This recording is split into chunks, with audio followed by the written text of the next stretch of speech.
Illuminati दुनिया को control करने वाली एक सीक्रेट सोसाइटी या सिर्फ एक conspiracy theory?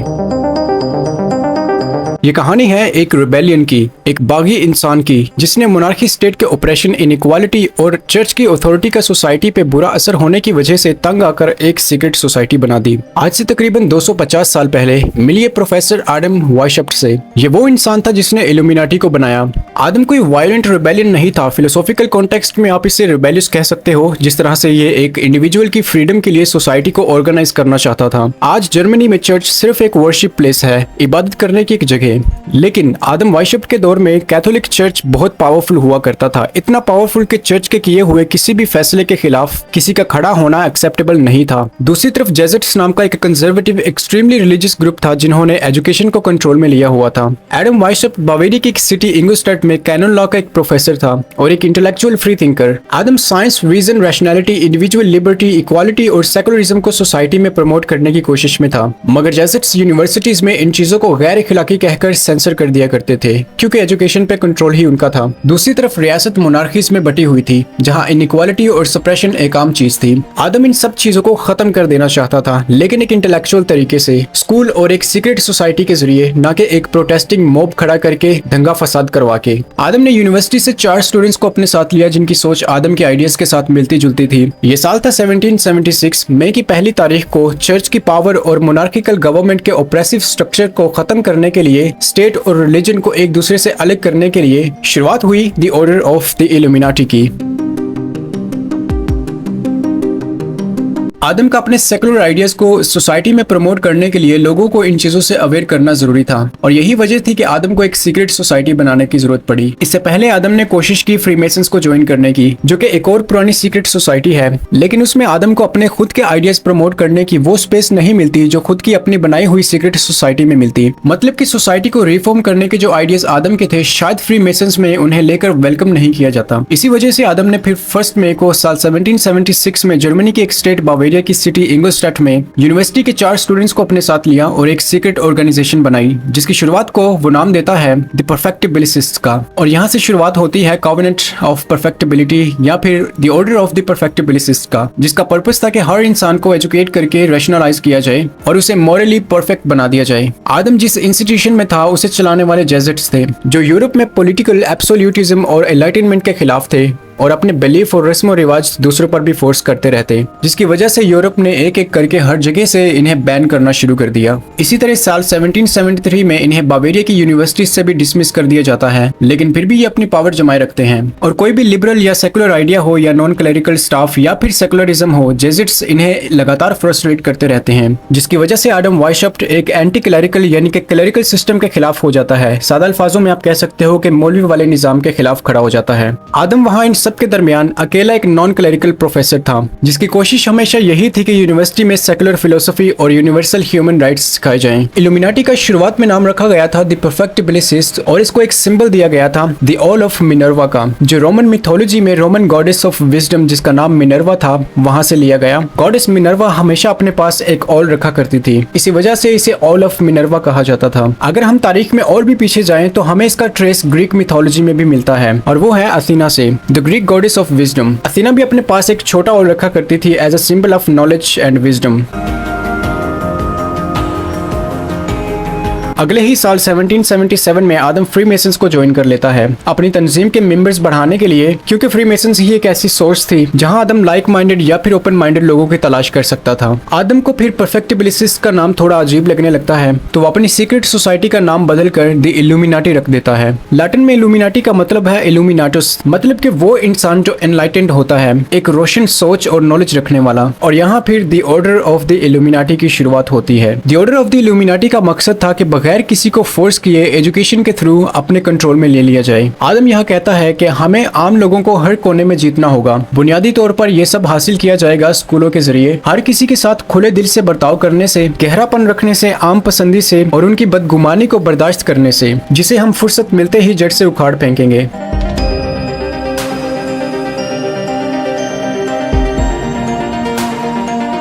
The new world order 20वीं सदी की सिर्फ एक पॉलिटिकल कॉन्स्पिरेसी थ्योरी है जिसमें कहा जाता है कि एक सेंट्रल ग्लोबल गवर्नमेंट होगी जो पूरी दुनिया को डिक्टेट करेगी, कंट्रोल करेगी। इल्यूमिनाटी में आदम ने कभी भी ये फ्रेज इस्तेमाल नहीं किया था। सीक्रेट सोसाइटीज को स्टडी करने वाले हिस्टोरियंस ने अभी तक न्यू वर्ल्ड ऑर्डर का इल्यूमिनाटी से कोई लिंक होना वेरीफाई नहीं किया। आदम ने न्यू मॉरल वर्ल्ड की बात जरूर की थी, वो थी फिलोसॉफिकल सेंस में, ना तो ग्लोबल डिक्टेटरशिप वाले पॉलिटिकल लेंस में। आदम का न्यू मॉरल वर्ल्ड ये था जिसमें सोसाइटी सुपरस्टिशन या फिर रिलीजियस डोमिनेशन से आजाद हो जाए, जहां लोग एनलाइटेंड हो जाए और एक रैशनल मॉरल फ्री सोसाइटी बन जाए। फॉर एग्जाम्पल, जिसका बेसिकली मतलब था कि सोसाइटी का वो सिस्टम जो फ्री थिंकर्स या फिर क्रिटिकल थिंकर्स के खिलाफ था उसे कम्प्लीटली खत्म कर दिया जाए और एक नया सिस्टम बनाकर लोगों को इक्वालिटी सिखाकर लिबरेट कर दिया जाए, आजाद कर दिया जाए, जिसमें कॉन्स्टिट्यूशनल डेमोक्रेसी हो, चर्च और स्टेट अलग कर दिया जाए, पब्लिक पे रिलीजियस इन्फ्लुएंस या फिर रिलीजियस डोमिनेशन को खत्म कर दिया जाए, स्टेट पावर की अब्यूजमेंट को रोका जाए, रिलीजियस सुपरस्टिशन को साइंस के साथ रिप्लेस कर दिया जाए और सबको यूनिवर्सल रिपब्लिकन बना दिया जाए, जहां हर कोई आजाद हो और अपने मनपसंद की जिंदगी जी सके बगैर किसी खौफ के। उस दौर में सुपरस्टिशन बहुत ज्यादा हुआ करती थी। इस सुपरस्टिशन को दूसरे वर्ड्स में इरेशनल बिलीफ्स कहा जाता है। जैसे कि कह लें कि अगर काली बिल्ली रास्ता काट गई है तो बैड लक होगा, मतलब कि दिन बुरा गुजरेगा, या फिर अगर किसी के हाथ से आईना टूट गया है तो ये भी एक बैड लक है, या फिर मुझे किसी की नजर लग गई है, रात को झाड़ू नहीं लगाना चाहिए या फिर नेल्स नहीं काटना चाहिए, या फिर अगर कोई इंसान किसी काम से बाहर जा रहा है तो उसे पीछे से आवाज नहीं देना चाहिए, या फिर हमारे ऊपर किसी ने जादू कर दिया है, या फिर तवीज दागे वगैरह। ऐसी बहुत सारी सुपरस्टिशनल चीजों को लोग मानते थे जिनका हकीकत से कोई लेना देना ही नहीं है। इस तरह की सारी सुपरस्टिशनल चीजें जिनके पीछे ना तो कोई लॉजिक होता है ना ही कोई रीजन, इन्हें साइंस डिसअप्रूव करती है। सुपरस्टिशन में और भी बहुत ज्यादा चीजें हैं जिन्हें आज भी लोग मानते हैं, जैसे कि जादू, सुपरनेचुरल पावर, किस्मत, तकदीर, एस्ट्रोलॉजी, फॉर्चून टेलिंग, किस्मत का हाल बताना और पैरानॉर्मल एंटिटीज जैसे भूत वगैरह, जो कि साइंटिफिकली प्रूव नहीं करी जा सकती। ये सब बातें उस दौर की है जब लोगों को इन्फॉर्मेशन का एक्सेस तक हासिल नहीं होता था, जिसकी वजह से इस तरह की चीजें बोल बोल कर लोगों को आसानी से बेवकूफ बना लिया जाता था। इसी तरह वक्त गुजरने के साथ साथ 1776 से लेकर 1784 तक इल्यूमिनाटी के पास 2000 से भी ज्यादा मेंबर्स हो चुके थे, जिनमें 1394 मेंबर्स आइडेंटिफाई किए गए। और इसी तरह इल्यूमिनाटी जैसी सीक्रेट सोसाइटी अब सीक्रेट सोसाइटी नहीं रही थी, बात चर्च तक जा पहुंची और सीक्रेट सोसाइटी अब आहिस्ता आहिस्ता एक्सपोज होने लगी। चर्च ने चार्ल्स थियोडोरस की मदद से इल्यूमिनाटी को 1784 में बैन करवा दिया और इल्यूमिनाटी के मेंबर्स को अरेस्ट करने लगे। बड़े बड़े मेंबर्स बावेरिया को छोड़ के चले गए और इल्यूमिनाटी का पेपर वर्क, डॉक्यूमेंट्स और मेहनत सारी जब्त कर ली गई। यहीं पर इल्यूमिनाटी का खात्मा हुआ और एडम वाइशफ्ट को भी बावेरिया छोड़कर भागना पड़ा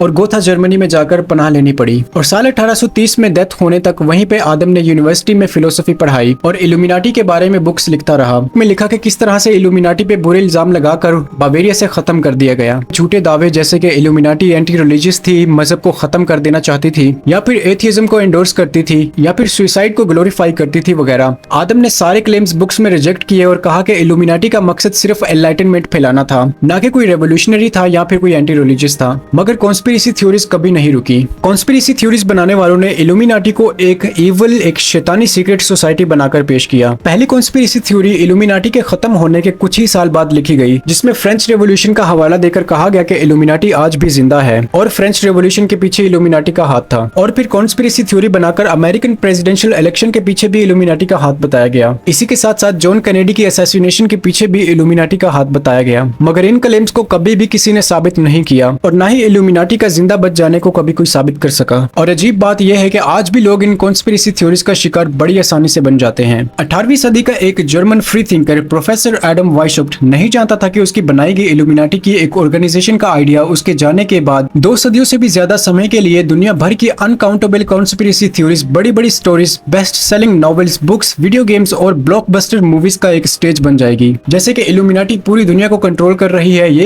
एक इविल ऑर्गेनाइजेशन है, रातों रात आपको रिच बना देती है, डॉलरों की बारिश होने लगती है, रात भर में आपको फेमस बना देते हैं, बस बदले में आपको अपना सोल, अपनी रूह जो है इल्यूमिनाटी को बेचना पड़ती है। इनकी एक मीटिंग होती है जहां पर शैतान की पूजा होती है, विचक्राफ्ट होता है, यहाँ तक कि ये भी सुना कि बच्चों का खून भी पीते हैं। बड़े बड़े एक्टर्स, सिंगर्स, वहाँ सेलिब्रिटीज मौजूद होते हैं जिन्हें इल्यूमिनाटी ने रातों रात फेमस बना दिया। कुछ लोग तो इल्यूमिनाटी को गूगल पे ढूंढने निकल पड़ते हैं। रिच और फेमस होने के चक्रों में इन्हें कोई ना कोई वेबसाइट मिल जाती है जिसके पीछे कुछ स्कैमर्स बैठे होते हैं। वेबसाइट पे फेक रिव्यूज डाले होते हैं। जब वो लोगों का ट्रस्ट जीत लेते हैं तो उनको प्रॉमिस प्रॉमिस करते हैं कि हम आपको रिच बना देंगे और फेमस बना देंगे। लास्ट पे वो इल्यूमिनाटी का एक मेंबर बनने के लिए आपसे फीस मांगने लगते हैं। आज से आप हमारे मेंबर्स की लिस्ट में शामिल हो जाएंगे अगर आप इतने पैसे हमें दे दोगे तो। पैसे लेने के बाद वो गायब हो जाते हैं, किसी ईमेल का जवाब नहीं देते। इस तरह की कितनी सारी वेबसाइट्स गूगल पे ब्लॉक की जा चुकी हैं। लोग अपने बुरे हालात की वजह से तंग होते हैं तो इन्हीं कॉन्स्पिरेसी थ्योरीज को सुन सुनकर उन्हें लगने लगता है कि वाकई में इल्यूमिनाटी नाम की कोई चीज है जो कि इनके हालात बदल सकती है, इनको फेमस और रिच बना सकती है। लेकिन आखिरकार वो खुद के साथ ही स्कैम करवा बैठते हैं। इस तरह की कॉन्स्पिरेसी थ्योरीज बनाने वाले हमेशा सिंबल्स को पॉइंट आउट करते हैं। जैसे ये देखें, एक आंख, दज्जाल, Illuminati, all seeing eye, pyramids, hand gestures. इस तरह के इल्जामात अक्सर सेलिब्रिटीज पे लगाए जाते हैं और ऐसे सेलिब्रिटीज भी होते हैं जो जानबूझकर इस तरह के काम करते हैं, कभी वीडियोस में, कभी सॉन्ग्स में या फिर कभी स्टेजेस पे उतर के। और इस तरह के काम करने का मकसद सिर्फ एक ही होता है, लोगों का ध्यान अपनी तरफ बटाना। यहाँ तक के लोग ये भी मानते हैं कि अमेरिका को चलाने वाली इल्यूमिनाटी है। सबूत क्या है? अमेरिकन डॉलर पे पिरामिड और उसमें एक आंख, जिसे ऑल सीइंग आई कहते हैं। तो ये प्रूफ है कि इल्यूमिनाटी अभी भी जिंदा है। और अगर अमेरिकन डॉलर को देखा जाए तो इस पे लिखा हुआ है कि इन गॉड वी ट्रस्ट। साथ में एक पिरामिड है जिसके पीछे लाइट और सेंटर में एक आंख। लेकिन एक्चुअली में ये एक क्रिश्चियन आर्ट वर्क है जिसका नाम है